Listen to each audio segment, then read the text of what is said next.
Munafik itu siapa? Orang-orang Yahudi yang tinggal di Madinah dan berpura-pura masuk Islam. Itu jumlahnya 300. Jadi mereka itu tinggalnya di Madinah, bergaul dengan sahabat, bergaul dengan Nabi Muhammad, tapi sebenarnya mereka hanya berpura-pura masuk Islam. Itu Nabi gak bunuh mereka. Kenapa? Sebab salah, Pak. Karena orang munafik duhur sholat, duhur jamaah, asar jamaah, maghrib enggak, isya enggak, subuh enggak. Jadi orang munafik di zaman Nabi itu kalau duhur sholat berjamaah, kalau asar sholat berjamaah, kalau maghrib isya subuh enggak.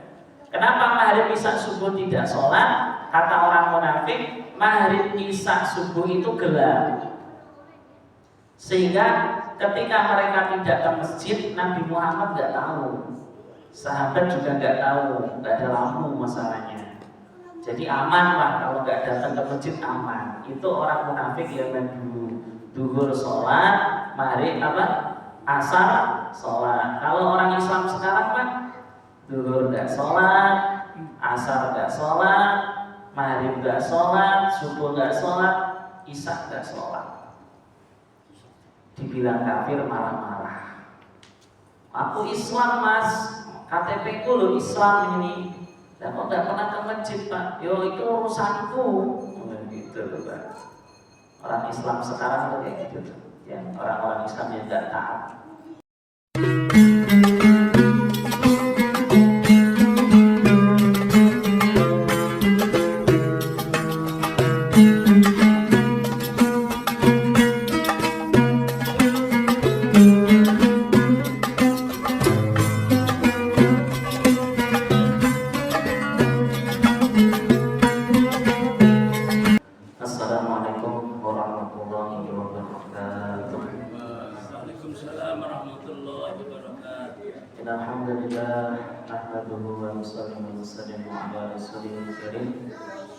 Wassalatu wassalamu ala asyrafil anbiya wal mursalin wa la haula wa la quwwata illa billahil aliyyil azim, amma ba'du. Qala Allah Ta'ala fil Qur'anil Karim, hal yastawil ladzina ya'lamuna wal ladzina la ya'lamun. Wa qala nabiyyuna Muhammad sallallahu alaihi wasallam, man salaka tariqan yaltamisu fihi 'ilman sahalallahu lahu tariqan ilal jannah. Al-hadis sallallahu alaihi nabiyuna Muhammad sallallahu alaihi wasallam. Alhamdulillah, syukur kita kepada Allah Subhanahu wa taala. Pada malam hari ini Allah Subhanahu wa taala masih memberikan kita nikmat untuk melaksanakan sholat maghrib dengan berjamaah walaupun dengan kondisi cuaca hujan. Semoga hujan ini membawa berkah, membawa rahmat untuk kita semua. Semoga Allah SWT senantiasa berikan kita nikmat sehat, walafiat untuk kita dan keluarga kita diberikan kesehatan oleh Allah SWT. Dan Allah berikan kita berkah ilmu, berkah umur, berkah rezeki, anak-anak kita jadi anak yang taat, anak-anak yang soleh, yang birrul walidain kepada kedua orang tuanya, sukses dunia akhiratnya. Dan kemudian punya hutang, semoga Allah lunasi hutang-hutangnya. Yang punya masalah, semoga Allah selesaikan masalahnya. Dan untuk kita semua semoga istiqomah menjalankan perintah Allah, mati dalam keadaan husnul khatimah. Ala hadiniyah wa kulli niyatin shalihat ila hadratin Nabi Mustafa Muhammad sallallahu alaihi wasallam wa azwajihi wa dzurriyyatihi wa ahli baitihi. Syai'un lahum al-Fatihah. أعوذ بالله من الشيطان الرجيم. بسم الله الرحمن الرحيم. الحمد لله رب العالمين الرحمن الرحيم مالك يوم الدين إياك نعبد وإياك نستعين اهدنا الصراط المستقيم صراط الذين أنعمت عليهم غير المغضوب عليهم ولا الضالين. Bismillahirrahmanirrahim. Riyadhus Shalihin hadis nomor 398. Orang yang masuk Islam akan tetap mendapatkan perlindungan. walaupun di saat masih kafir pernah melakukan membunuh orang muslim. Jadi di sini kita lihat Pak, pokoknya kalau mu'alaf ya, mu'alaf pertama kali masuk Islam itu semua dosanya habis bersih ya, pernah bunuh orang dihapus, pernah zina dihapus, bersih Pak. Jadi orang yang masuk Islam itu seperti kertas putih, bersih, tidak ada dosa, dan berhak mendapatkan perlindungan keselamatan dari umat Islam. Wa Jundub bin Abdillah radhiyallahu anhu anna Rasulullah sallallahu alaihi wasallam ba'asa ba'san minal muslimin ila qaumin minal musyrikin wa annahum iltaqau ila akhir hadis. Hadisnya panjang, jadi kita hanya ambil 2 baris saja. Dari Jundub bin Abdillah radhiyallahu anhu, sesungguhnya Rasulullah SAW mengirim pasukan muslimin menuju kaum musyrikin. Tentu kalau sudah masuk pengiriman pasukan, ini sudah nggak bahas di kota Mekah lagi Pak. Statusnya Nabi sudah hijrah ke Madinah ya. Jadi bukan Nabi masih di Mekah, bukan. Ini sudah fasenya fase hijrah. Dan sesungguhnya mereka bertemu. Jadi Nabi kirim pasukan wa annakum iltaqau. Pasukan orang Islam bertemu dengan pasukan orang kafir. Maka ada seorang laki-laki dari kalangan musyrikin, artinya pasukan orang kafir. Jika dia mau, dia akan menyerang laki-laki dari kaum muslimin. Maka dia menyerangnya dan berhasil membunuhnya. Dan sesungguhnya ada seorang laki-laki dari kaum muslimin yang menyerang kelengahan dia laki-laki kafir untuk membunuhnya. Dan kami sedang berbincang-bincang. Jadi ceritanya ini perangnya sudah kelar Pak. Perangnya sudah selesai. Kemudian sahabat ini saling ngobrol, saling berbincang-bincang. Kalau dalam hadisnya itu wa kunna natahaddatsu. Kunna natahaddatsu. Ini ada cerita menarik Pak. Jadi kenapa sahabat ini berbincang-bincang? Kenapa sahabat ini ngobrol? Karena sahabat melihat satu kejadian. Yang kejadian itu dianggap aneh menurut sahabat. Kenapa? Ini namanya adalah Usamah bin Zaid. Ya, tak beli namanya ini. Bahwasanya Usamah bin Zaid ketika hendak mengangkat pedang ke arah dia orang kafir, dia berkata, La ilaha illallah. Maka Usamah membunuhnya. Jadi begitu pedangnya mau diangkat Pak, mau ditebas lehernya, orang kafir mengatakan La ilaha illallah, La ilaha illallah. Tebas Pak, gelinding kepalanya, jatuh mati. Kejadian ini dilihat oleh sahabat. Dia mengucapkan La ilaha illallah lalu kamu bunuh. La ilaha illallah tapi habis bunuh saudara-saudara kita loh. Soalnya dia itu kondisi mengucapkan kalimat itu pas mau tak tebas.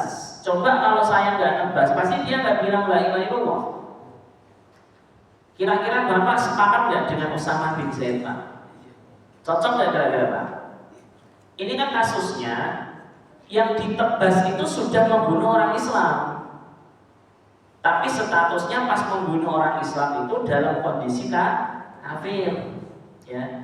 Orang kafir kan memang harus dibunuh saat itu. Tapi anehnya ketika pedangnya sudah mau diayunkan ke lehernya, dia bilang apa? La ilaha illallah. Maka Usamah tetap membunuhnya. Maka datang pemberi kabar gembira menemui Rasulullah SAW. Jadi sudah menjadi kebiasaan Nabi Pak. Kalau selesai perang, Nabi minta apa itu laporan. Kira-kira gimana hasil apa? Pengiriman jamaahnya, pengiriman rombongan perangnya berhasil apa tidak? Nah, maka datang ini pemberi kabar gembira menemui siapa? Rasulullah SAW. Lalu Nabi bertanya kepadanya dan dia memberitahukan hal itu kepada Nabi. Alhamdulillah perangnya menang, gini-gini ya. Sehingga dia pun menceritakan tentang berita seorang laki-laki dan apa saja yang telah diperbuatnya, maka Nabi memanggil laki-laki itu dan bertanya kepadanya, kenapa kau membunuh dia? Sampai kejadian Usamah bin Zaid Pak, itu disampaikan juga sama pemberi kabar tadi, karena laporan itu harus tuntas. Jadi laporannya nggak boleh setengah-setengah, nggak boleh ada yang ditutup-tutupi. Ini bukan aib ini, ya. Ini harus disampaikan kepada Nabi. Ya, ada seorang sahabat membunuh orang yang mengucapkan la ilaha. Nabi nanya, kenapa kamu bunuh dia? Kalau dalam bahasa Arabnya 5 kotal tahu, kok dibunuh sih? Ya. Maka dia berkata, Usamah mengatakan, wahai Rasulullah, dia telah menyakiti orang-orang Islam dan dia juga telah membunuh si fulan dan si fulan. Jadi ternyata yang ditebas lehernya oleh Usamah Pak, itu sudah melukai banyak umat Islam dalam medan perang, dan juga sudah berhasil membunuh beberapa orang Islam. Artinya wajar dong kalau dia harus mati gitu. Jadi ini Usamah itu menyampaikan argumennya, menyampaikan dalilnya, wahai Rasulullah, dia telah menyakiti orang-orang Islam, dia juga telah membunuh si fulan dan si fulan, dan dia berusaha lari. Enak banget, habis bunuh orang Islam lari dia, ya tak kejar, dikejar. Dan sungguh aku berhasil menekan dia. Dan ketika dia melihat pedang, dia berkata, la ilaha illallah. Ini mungkin kalau Bapak jadi nabi toh, mungkin kalau kita, ya wes lah, gak apa-apa, ya kan gitu. Orang dia sudah bunuh umat Islam kan? Dia kan sudah bunuh orang Islam Pak. Udah bunuh orang Islam ini. Yang dibunuh gak hanya satu. Ini kalau dalam hadisnya itu, dia itu sudah qatala fulan wa fulan. Jadi membunuh si fulan dan si fulan, berarti lebih dari satu yang dibunuh. Begitu diserang sama Usamah sampai dia nggak bisa bertanding lagi, sudah kalah kan, pas mau ditebas, la ilaha illallah. Bapak mungkin kalau jadi Usamah gimana? Ditebas apa dilepas Pak? Tebas apa lepas kira-kira? Tebas. Saya sendiri Pak, kalau saya jadi Usamah, tak tebas itu lehernya. Karena teman saya sudah mati, dibunuh sama dia. Loh kok enak sekali. Udah mau tak ayunin pedang, dia ngucapin apa? La ilaha illallah. Ya. Dia berkata apa tadi? Rasulullah SAW bersabda, apakah engkau membunuhnya? Dia berkata, iya. Rasulullah SAW bersabda, lalu apa yang akan engkau perbuat dengan kalimat la ilaha illallah ketika datang nanti hari kiamat? Dan kalau kamu bunuh dia, dia sudah mengucapin la ilaha illallah, nanti kalau kamu disidang sama Allah, kamu ngomong apa kira-kira? Kira-kira kalau Allah bilang, Usamah bin Zaid, dia itu mukmin, dia masuk Islam, kenapa kamu tebas? Ayo coba, mau ngomong apa coba? Ini sahabat Pak. Dia berkata, wahai Rasulullah, mohonkanlah ampunan untukku. Akhirnya sahabat gak mau komen lagi Pak. Sahabat tidak mau membela diri. Kata sahabat, ya Rasulullah, mohonkanlah ampunan untukku. Rasulullah SAW bersabda, lalu apa yang akan engkau perbuat dengan kalimat la ilaha illallah ketika datang nanti hari kiamat? Maka tidak henti-hentinya Nabi mengatakan, lalu apa yang akan kau perbuat dengan kalimat la ilaha illallah ketika datang nanti hari kiamat? Hadis riwayat Muslim. Jadi Nabi ngomong itu terus sampai Usamah bin Zaid itu sampai nggak bisa ngapa-ngapain Pak, karena kalimatnya diulang-ulang terus itu. Ya, ini menunjukkan bahwa apa yang dilakukan Usamah ini salah. Salah. Orang itu kalau sudah masuk Islam tetap harus apa? Dijaga hartanya dan darahnya. Keterangan. Adapun yang dipahami dari perkataan baginda Nabi, lalu apa yang akan kau perbuat dengan kalimat la ilaha illallah ketika datang nanti hari kiamat? Siapakah nanti yang akan menolong kamu? Dan siapakah nanti yang akan menyampaikan hujah kepadamu dan mendebatimu? Jika dia orang yang kamu bunuh, datang dengan membawa kalimat tauhid. Jadi Nabi bilang gini, lah nanti kalau seandainya yang kamu bunuh nuntut gimana ya? Seandainya yang kamu bunuh bilang, ya Allah, saya dulu telah mengucapkan la ilaha illallah tapi saya dibunuh Usamah. Kira-kira Usamah bin Zaid bisa ngomong apa Pak? Tidak bisa. Hanya Allah saja yang bisa menolong Usamah. Ini pelajaran untuk semua sahabat. Apapun, kalau dia sudah mengucapkan kalimat iman, maka tidak boleh dibunuh. Dalam sebagian riwayat dikatakan, bagaimana engkau bisa membunuh seseorang yang mengucapkan kalimat tauhid dan sesungguhnya telah hasil bagi dia jaminan Islam untuk menjaga darah dan hartanya. Ini orang kafir yang sudah bunuh orang Islam saja Pak. Ketika dia mengucapkan kalimat la ilaha illallah, itu wajib dijaga, wajib dilindungi. Apalagi orang Islam yang tidak bunuh orang. Ini loh Pak. Bapak bisa bayangin, orang kafir bunuh orang Islam, masuk Islam, itu selamat, nggak boleh dibunuh, hartanya nggak boleh dirampas. Apalagi yang dari kecil sudah Islam, dari kecil nggak pernah bunuh orang, kira-kira wajib dilindungi ya Pak? Wajib. Maka kita nggak boleh ya terpancing emosi. Ini saya akhir-akhir ini lihat di berita kok isinya pembunuhan semua. Ada suami, istrinya lagi karaokean, ditusuk dari belakang sampai mati. Bener Pak, itu berita itu. Kok perasaan nyawa orang ini jadi murah sekali ya Mas sekarang Pak?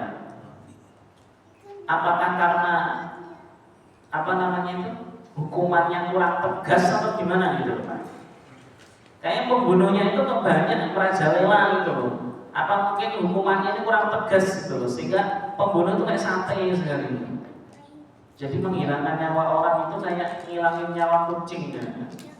Ngilangin nyawa orang kayak ngilangin nyawa ikan. Kayaknya kok simpel, ditangkap, penjara, tes. Ini Pak, kasusnya banyak ini.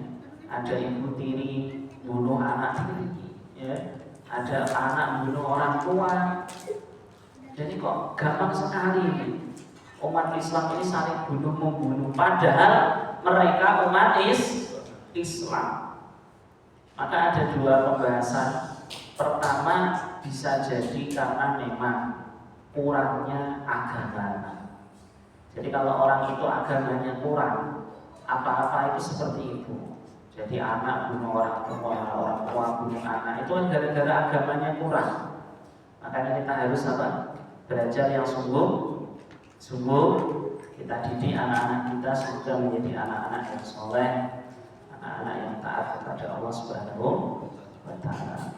Ada pertanyaan sebelum masuk ke hadis 399 dari jamaah? Jadi intinya dalam kondisi seperti itu pun orang Islam tidak boleh dibunuh karena dia sudah mengucapkan kalimat la ilaha illallah. Ini yang menyebabkan orang munafik gak diapa-apain Pak. Di Madinah itu jumlah orang munafik ada sekitar 300. Dan orang munafik itu syahadat. Munafik itu siapa? Orang-orang Yahudi yang tinggal di Madinah dan berpura-pura masuk Islam. Itu jumlahnya 300. Jadi mereka itu tinggalnya di Madinah, bergaul dengan sahabat, bergaul dengan Nabi Muhammad, tapi sebenarnya mereka hanya berpura-pura masuk Islam. Itu Nabi gak bunuh mereka. Kenapa? Serba salah Pak. Karena orang munafik duhur sholat, duhur jamaah, asar jamaah, maghrib enggak, isya enggak, subuh enggak. Jadi orang munafik di zaman Nabi itu kalau duhur sholat berjamaah, kalau asar sholat berjamaah, kalau maghrib isya subuh enggak. Kenapa maghrib isya subuh tidak sholat? Kata orang munafik, maghrib isya subuh itu gelap, sehingga ketika mereka tidak ke masjid, Nabi Muhammad nggak tahu, sahabat juga nggak tahu, nggak ada lampu masalahnya. Jadi aman lah kalau nggak datang ke masjid aman. Itu orang munafik zaman dulu. Duhur sholat, maghrib apa? Asar sholat. Kalau orang Islam sekarang kan duhur nggak sholat, asar nggak sholat, maghrib nggak sholat, subuh nggak sholat, isya nggak sholat. Dibilang kafir marah-marah. Aku Islam mas, KTP ku lo Islam ini. Dan kok nggak pernah ke masjid pak? Yo itu urusanku. Gitu loh pak. Orang Islam sekarang tuh kayak gitu, ya orang-orang Islam yang nggak taat. Kalau kita tegur tuh jawabannya enak. Ini kan urusanku itu. Kamu nggak usah ikut campur. Lah repot toh pak. Urusanku, tapi kalau Allah turunkan azab kena semua loh ini. Kalau satu kampung banyakkan yang nggak sholat, kira-kira Allah turunkan azab nggak? Turunkan. Lah kalau azabnya diturunkan, kena semua apa tidak? Kena. Bahaya. Maka orang-orang yang tidak sholat itu seperti orang yang naik satu kapal terus dibolongin kapalnya. Kira-kira kalau kapalnya dibolongin, semua penumpang selamat apa tenggelam? Tenggelam. Maka kewajiban kita tetap berdakwah, tetap ditegur. Kewajiban kita negur, tapi nggak boleh maksa. Jadi yang penting kita sudah mengajak mereka untuk ibadah, mengajak mereka untuk sholat.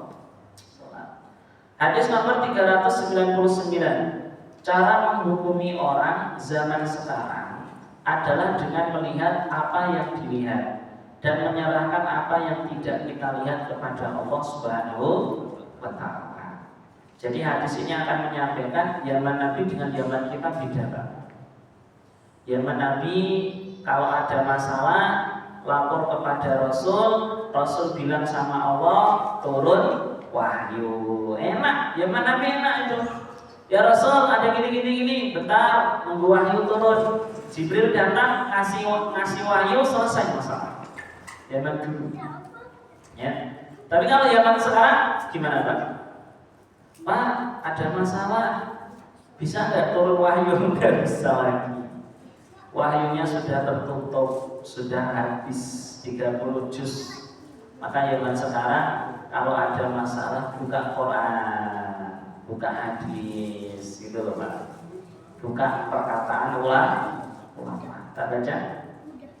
Wa ana Bilal bin Utbah bin Mas'ud qala sami'tu Umar bin Khattab radhiyallahu yaqulu inna nasan kanu yukhaduna bil wahyi fi ahdi Rasulillah sallallahu alaihi wasallam wa innal wahya qad inqata'a wa inna ma na'budukum al'an bima dhahara lana min amalikum faman adhara lana khairan ammannahu wa qarabnahu wa laysa lana min sarirati syai' Allahu yuhasibuhu fi sarirati wa man adhara lana su'an lam na'manhu wa lam nusaddiqhu wa in qala inna sariratahu hasanatun rawahu Bukhari.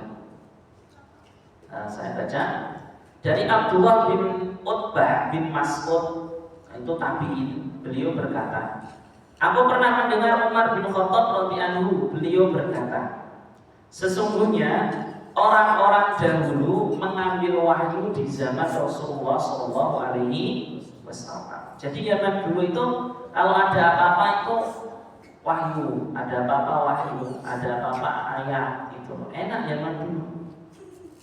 Ada kasus pencurian, gimana nih?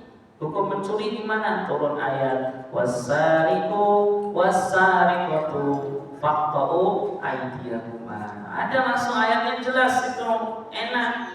Ada kasus anak muda berzina, az-zaniyatu waz-zani fajlidu kulla wahidin minhuma mi'ata jaldah. Enak itu. Jadi masalah apa saja langsung turun ayat. Enak ya kan dulu, enak kata Umar bin Khattab. Dan sungguh wahyu telah terputus. Sementara di zaman kita ini zamannya Umar, berarti ini kan ceritanya Nabi sudah meninggal, Abu Bakar sudah meninggal. Jadi khalifah siapa? Umar bin Khattab. Kata Umar, dan sungguh wahyu telah terputus Dan sesungguhnya kami sekarang akan menghukumi kalian dengan apa yang terlihat oleh kami dari amal-amal kalian. Maka siapa saja yang terlihat oleh kami kebaikan pada dirinya, maka kami akan memberikan keamanan kepadanya dan kami akan mendekatinya. Pokoknya kalau kalian terlihat baik, ya udah, kalian akan dapat keamanan, kalian akan dapat perhatian dari kami. Dan kami tidak berat sedikit pun untuk membahas apa saja yang telah dia rahasiakan kepada kami. Makanya kalau dalam fikih Pak, fikih itu membahas hukum dohir. Jadi kalau orang itu Pak, orang itu pakaiannya pakaian orang soleh, ya kan? Dia datang ke warung, belanja, bawa duit 100.000, itu Bapak nggak boleh suudon, karena secara dohir dia orang soleh, nggak boleh Bapak nanya, Pak Haji, duitnya halal haram, nggak boleh itu. Itu urusan pribadi dia. Bapak nggak boleh nanya, Pak, ini duitnya halal nggak ini? Halal apa haram? Nggak boleh. Pokoknya Bapak lihat penampilan orang baik, belanja ke warung, ya udah, duitnya terima, gitu loh Pak. Kita sekarang kayak gitu aja udah.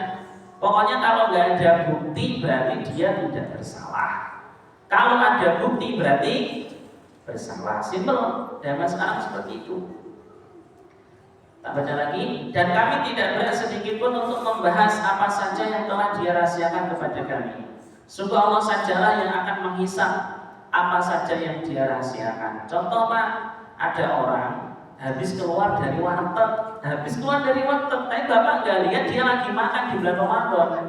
Pokoknya Bapak lihatnya dia keluar dari warteg, bibirnya itu kena minyak gitu loh Pak. Bapak nggak boleh ngomong, Mas nggak puasa ya? Nggak boleh gitu. Tapi kan ininya ada minyaknya Mas.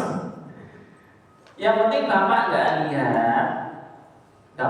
lihat, maka kita nggak boleh memvonis dia puasanya batal. Kalau kita tanya, Bapak masih puasa? Masih, ya udah, urusan dia bohong atau nggak bohong itu urusan dia sama Allah. Kecuali Bapak lihat betul dia benar-benar makan di warteg, pas lagi makan Bapak lihat, itu baru Bapak menghukumi dia sudah melanggar perintah Allah, yaitu bulan Ramadan tidak puasa. Dan barang siapa yang kami lihat memiliki keburukan, maka kami tidak akan memberikan keamanan kepada dia, dan kami tidak akan pernah membenarkan dia, walaupun dia mengatakan sesungguhnya apa yang dia simpan dalam hatinya adalah kebaikan. Hadis riwayat Imam Bukhari.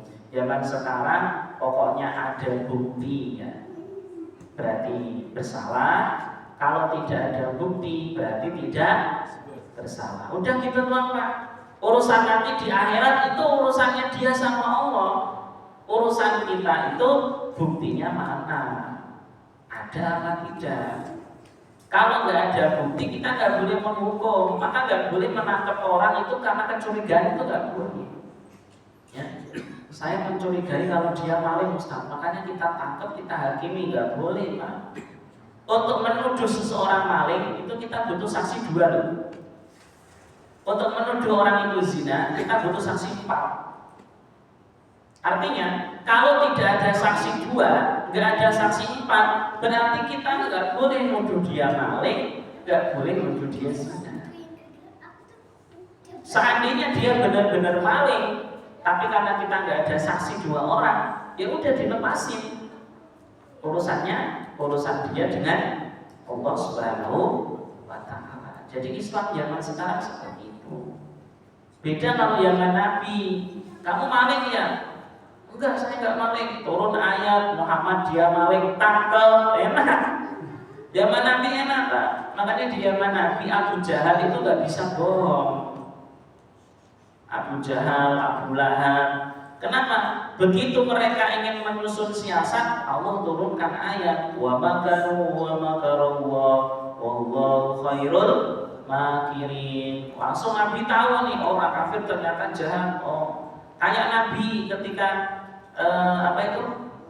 ada Abdullah bin Umi Maktum ingin ngaji sama Rasulullah, sementara Rasul lagi fokus sama orang-orang kaya, sama orang-orang pejabat. Ya saat itu memang Nabi ingin dakwah supaya pejabat-pejabat ini bisa masuk Islam, Nanti kalau dia masuk Islam kan Islamnya tambah kuat itu, ya kan? Maka Allah turunkan ayat abasa wa tawalla an ja'ahul a'ma. Langsung ditegur, Pak. Jadi istilahnya gini, Pak, di zaman Nabi kalau salah ya ketahuan, kalau benar ya ketahuan. Gimana caranya? Ada wahyu. Tapi kalau zaman kita kan nggak bisa gitu, Pak.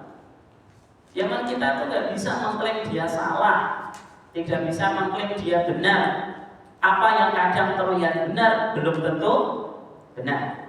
Apa yang kita lihat salah belum tentu salah. Tapi semuanya tergantung bukti. Kalau memang nggak ada bukti, kita nggak boleh memvonis dia bersalah. Jadi Islam zaman sekarang seperti itu. Misal malam-malam ada orang mencurigakan, ditangkap sama pos keamanan, itu nggak boleh langsung kita bilang maling, itu nggak boleh. Kamu lihat nggak dia maling? Nggak lihat sih, tapi gelagatnya kayak maling, nggak boleh gitu. Kalau bukan maling ya jangan dibilang maling. Kemarin kasus itu, Pak, kasus itu jadi malingnya itu teriak maling, akhirnya yang ditangkap korban. Jadi ada orang bawa motor ini, terus ada dua orang naik motor berdua. Kamu maling motor saya, yang digebuki loh korban. Padahal apa? Sebenarnya yang maling itu yang dua orang itu. Wah, ini kan sekarang bahaya sekali. Maka apa-apa jangan gampang terprovokasi, Pak. Andaikan ada maling dibunuh itu dosa loh, nggak boleh. Maling itu nggak boleh dibunuh, ya. Maling itu hanya dipotong tangan, itu pun kalau yang dicuri itu sudah masuk isop. Ya, maksudnya barang yang dicuri sudah sesuai standarisasi fikih. Ukurannya berapa juta itu semisal. Dan kira-kira barang yang dicuri itu sudah diamankan pada tempatnya apa tidak. Kalau barangnya tergeletak terus diambil itu nggak boleh dipotong tangannya, karena yang dipotong tangan itu orang yang mencuri barang seseorang yang sudah diamankan di tempat yang aman. Kalau mengambil barang orang yang berada di pinggir jalan itu nggak boleh dipotong tangannya. Loh, itu ada dalam hukum fikih itu, Pak. Artinya nggak sembarangan. Ada orang maling ayam dibakar, ada orang maling besi di amuk masa. Itu nanti yang ngumpulin maling itu dihisap loh nanti di akhirat itu. Jadi Islam itu ada aturannya. Maling itu ditangkap, diinterogasi. Ya, kalau dia maling apa, kalau sudah masuk isop baru bisa dipotong tangannya. Itu pun yang boleh potong pemerintah yang menerapkan syariat Islam. Jadi bunuh maling itu nggak ada dalam fikih itu, Pak. Kalau bunuh begal ada. Di fikih itu boleh bunuh begal, itu boleh. Karena begal ingin membunuh. Tapi kalau maling kan mencuri, lah masa mencuri ayam kan dibakar? Ada kejadian itu di Jawa itu. Nyuri ayam jago, malingnya mati Pak, dibakar masa itu. Itu yang bakar hati-hati itu. Ya. Itu kan bisa jadi dia nyuri ayam kan nggak punya duit loh, Pak. Mungkin keluarganya lagi nggak punya beras. Ya, mungkin istrinya juga lagi nggak punya makanan, akhirnya budek pikirannya pusing.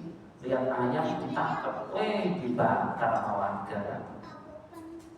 Ya, kok sesadis itu loh. Ya, kok nggak ditanya dulu kenapa kamu mencuri? Kan gitu kan? Kamu sudah berapa kali mencuri? Kan harusnya gitu, enak. Islam itu harusnya gitu. Tangkap, ditanya. Oh kamu, saya mencuri baru pertama kali, Pak. Dicek rumahnya bener nggak? Memang keluarga nggak mampu. Bisa jadi dia bukan pencuri, tapi orang yang butuh untuk dibantu, Pak. Tapi namanya warga, maling, duduki, mati. Nah ini bahaya, Pak. Ini saya pesan saya kalau ada kasus-kasus kayak gitu jangan ikut-ikutan, Pak. Itu bahaya di akhirat itu, ya.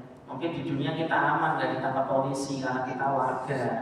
Tapi ingat, hukum Allah itu lebih dahsyat, Pak. Faman ya'mal mithqala dzarratin khairan yarah, wa man ya'mal mithqala dzarratin syarran yarah. Makanya di pesantren dulu kalau ada maling itu saya nggak ikut mukul saya. Tak lihatin doang itu.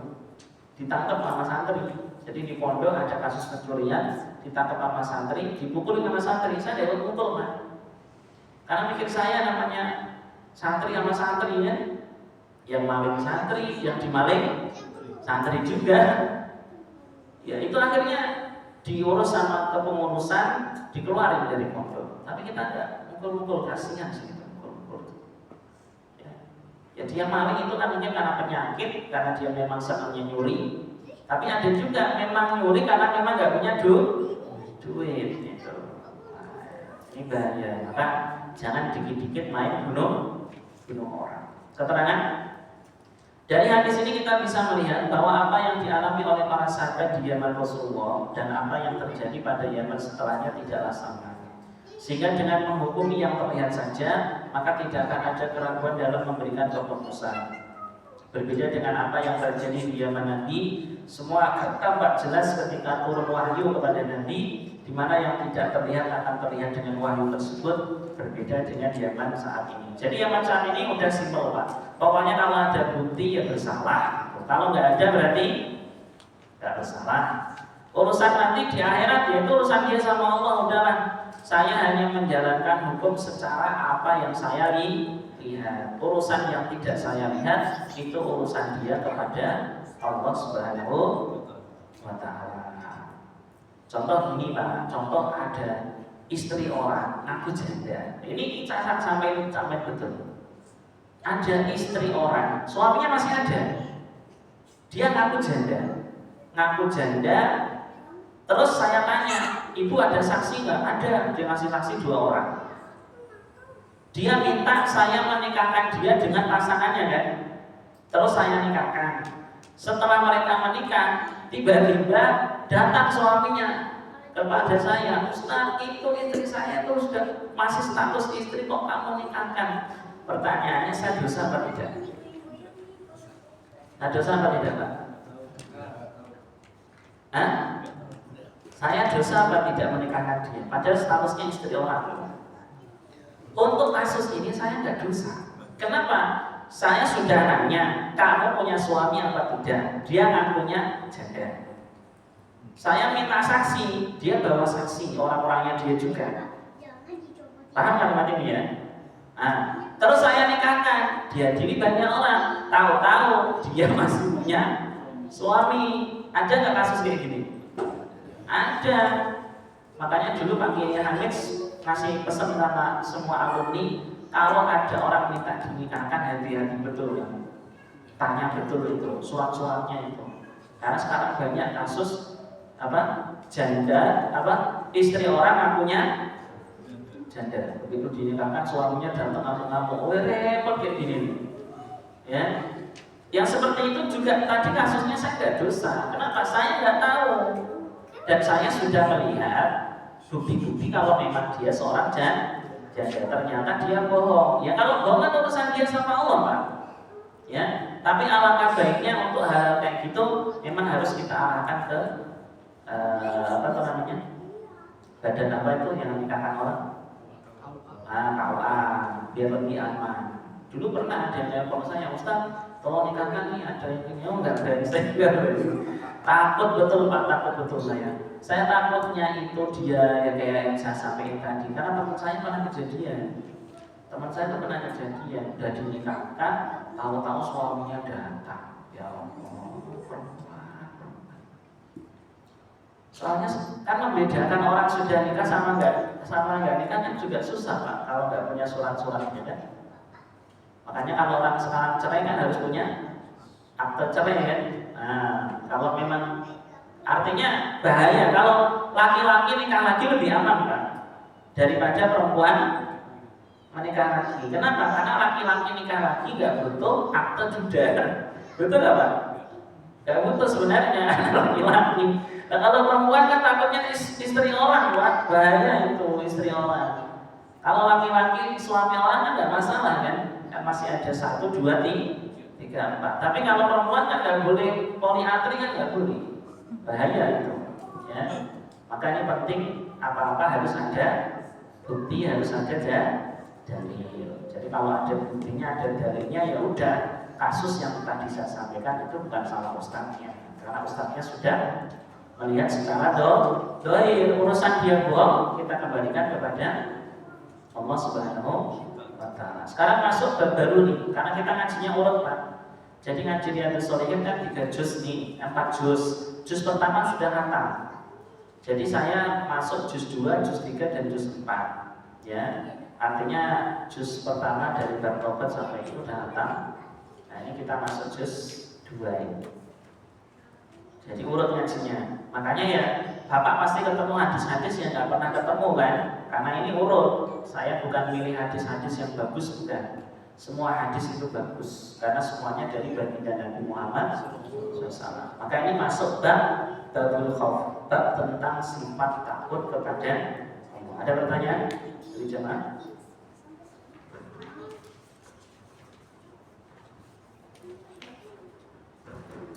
Sebelum masuk ke pembahasan babul khauf, masih 9 menit. Tak baca. Babul khauf, bab tentang sifat takut kepada Allah. Wa iya ya farhabun. Al-Baqarah ayat 40. Jadi Riyadhus Shalihin itu setiap ganti bab itu akan menampilkan ayat Quran dulu. Kalau ayat Qurannya sudah, baru hadis. Ini model Riyadhus Shalihin kayak gitu Pak. Jadi semisal bab silaturahmi, ayat-ayat tentang silaturahmi. Nanti habis ayatnya baru hadis. Makanya karena kita baru mulai, ini ayat-ayat tentang sifat khauf. Dan takutlah hanya kepadamu saja.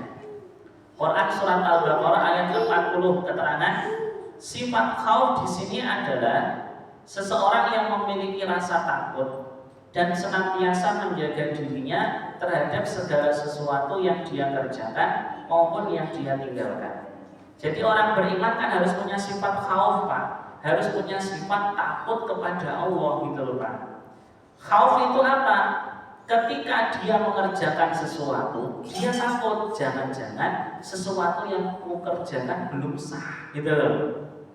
Dan ketika dia meninggalkan sesuatu, dia juga takut jangan-jangan saya ninggalin sesuatu bukan karena Allah gitu loh Pak. Jadi orang yang punya sifat khauf itu gak bisa sombong Pak. Habis selesai sholat, ya Allah saya sudah sholat, saya takut kalau sholat saya tidak diterima. Saya takut kalau sholat saya kurang sempurna. Ini khauf namanya. Kayak gini loh Pak. Bapak kan begitu mencintai istri Bapak. Ketika Bapak memberikan hadiah, Bapak masih ada perasaan takut kan? Jangan-jangan hadiah saya nggak nyenengin dia. Padahal Bapak sudah beli hadiah yang menurut Bapak paling bagus, paling hebat.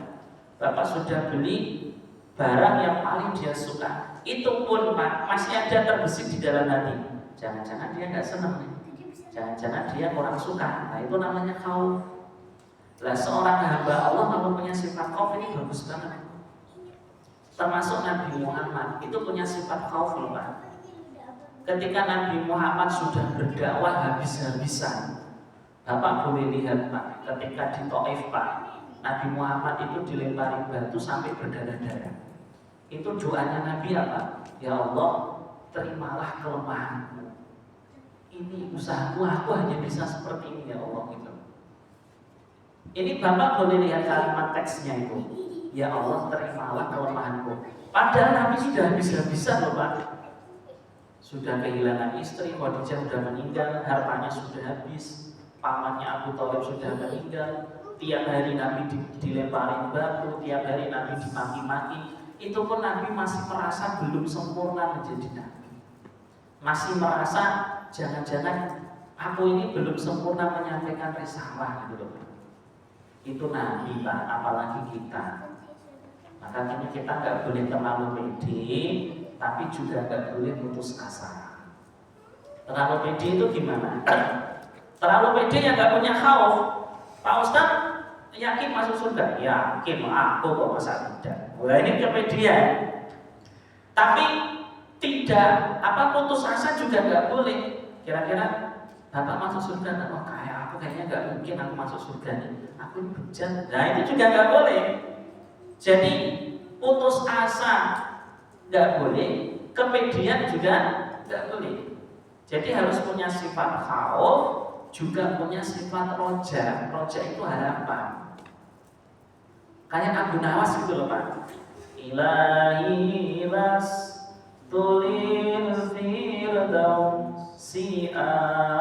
Nah itu kan sifat khauf. Ya Allah, aku ini apa? Tidak layak menjadi ahli surga. Itu khauf itu, ya nggak pede ya. Tapi Abu Nawas juga punya sifat roja, yaitu berharap. Wala aqwa alan naril jahimi. Tapi aku juga nggak kuat masuk neraka ya Allah. Aku nggak pantas di surga, tapi aku nggak kuat masuk di neraka. Dan terus mau ya surga, gitu loh Pak. Jadi nggak pede langsung surga, tapi juga nggak boleh putus asa. Bahasanya ini serahkan semuanya kepada Allah, tapi harus takut sama Allah. Nggak boleh nggak takut. Inna batsya rabbika lasyadid.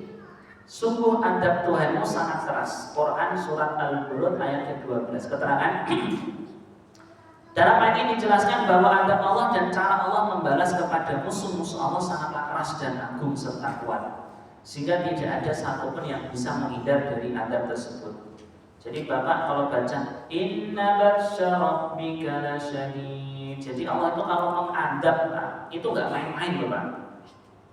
Polisi itu kan andalannya pistol Pak, takdur kan gitu. Itu kalau Bapak macam-macam sama polisi, resikonya ditembak. Kalau Bapak macam-macam sama samurai, orang-orang yang pakai samurai, resikonya diapain? Ditebas. Kalau Bapak macam-macam sama pejabat, resikonya apa? Dipenjara, ditangkap. Kira-kira kalau macam-macam sama Allah resikonya apa? Wah ini namanya khauf itu ke situ. Makanya ketika orang punya sifat takut sama Allah itu nggak berani macam-macam Pak. Nggak berani macam-macam. Pak, Bapak mau ninggalin sholat, nanti tak kasih duit, jangankan duit. Kamu ngancam saya bunuh pun saya tetap sholat. Karena rasa takut saya kepada Allah melebihi ketika saya mati dibunuh orang. Ini Pak, sahabat kayak gitu sahabat kan dites ini. Kalau kamu masuk Islam, kamu tak bunuh. Kata sahabat, biarkan saya mati atau asalkan Islam tetap berada dalam hati saya. Ini sahabat. Jadi sahabat itu takutnya sama Allah itu benar-benar takut, sehingga dia tidak takut kepada selain Allah. Jadi kita hanya boleh takut sama Allah saja Pak. Kita nggak boleh takut sama bos, nggak boleh takut sama komandan, nggak boleh. Takut ya sama Allah saja. Saya masih ingat tuh saya punya murid Pak, dia bintang 1 Pak, bintang 1. Sekarang udah nggak ngaji lagi, udah selesai banyak tugas dia. Itu dia cerita, Ustaz, saya pernah lagi acara musyawarah itu, pokoknya pertemuan Pak. Itu sudah masuk dulu Ustaz, tapi belum kelar-kelar. Itu saya tak tinggalin itu, terserah komandan mau ngomong apa, orang udah dulu masih ngobrol. Itu ditinggalin Pak, jadi dia nggak peduli mau komandannya marah atau enggak, yang penting dia keluar dari tempat itu. Karena dia mengatakan saya lebih takut sama Allah daripada sama komandan saya. Oh keren itu Pak, kayak gitu bagus tuh. Ya, kalau kita punya sifat kayak gini cakep Pak, ini namanya khauf. Jadi kita harus lebih takut kepada Allah Subhanahu wa taala. Dalilnya mana? Wa kadzalika akhdhu rabbika idza akhadha al-qura wa hiya zalimah. Inna akhdahu alimun syadid. Ayat ya. Demikianlah siksa Tuhanmu apabila dia mengadab penduduk negeri yang berbuat zalim. Sesungguhnya siksaannya sangat pedih lagi sangat berat. Sesungguhnya pada yang demikian itu terdapat pelajaran bagi orang-orang yang takut pada adab akhirat. Itu adalah hari ketika semua manusia dikumpulkan untuk dihisab, dan itu adalah hari yang disaksikan oleh semua makhluk. Kami tidak akan menundanya kecuali sampai waktu yang sudah ditentukan. Ketika hari itu datang, tidak seorang pun yang berbicara kecuali dengan izinnya. Maka di antara mereka ada yang sengsara dan ada yang berbahagia. Adapun orang-orang yang sengsara, maka ia berada di dalam neraka. Di sana mereka mengeluarkan dan menarik nafas dengan merintih. Nah, ini gambaran bagaimana Allah menyiksa orang-orang kafir. Berikutnya, wa yuhadzirukumullahu nafsah, dan Allah memperingatkan kamu akan dari siksanya. Keterangan yang dimaksud adalah memberikan peringatan akan siksanya, di mana ini adalah hal yang harus diwaspadai dan harus berhati-hati.